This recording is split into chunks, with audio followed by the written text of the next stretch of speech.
хатыныңызды тәбриклеймін. Саулықны, махаббатны, шатлықны тілеймін сізге.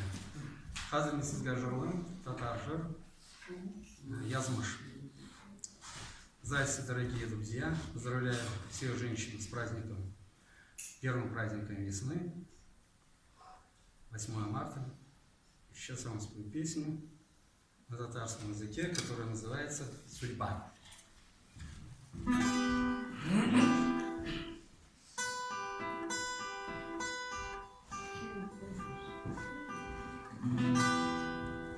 Karşısında bakışken aklarını tuar, bir yalnız bir yılavşı mansılık duyar. Dulavşı buraklıca bu tışka geçken sıyını urun izler karışka küşer. Dulavşı buraklıca bu tışka geçken sıyını urun izler karışka küşer. Kar buğrandan adaşı gömürne uzak, ağır mi varsın adam elden uzak. Min aldan ben hep duram niçin metesin buramlı yazmışımda nefsek metesin. Min aldan ben hep duram niçin metesin yazmışımda nefsek metesin.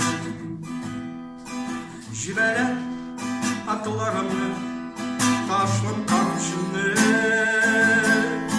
buramın kuşağıyım şeylara şunu kansardı tutamışa yürek yaralı kınını gül aşkına görergamı kansardı tutamışa yürek yaralı kınını gül aşkına görergamı. Buram hamamda dolu yol karasında kabatana köpkile jaylanır varsın.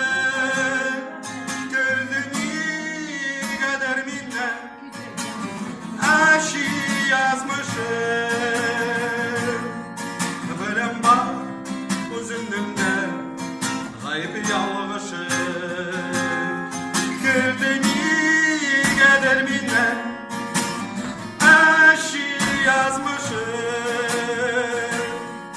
Bilem bak üzümümde gayb yalmışım.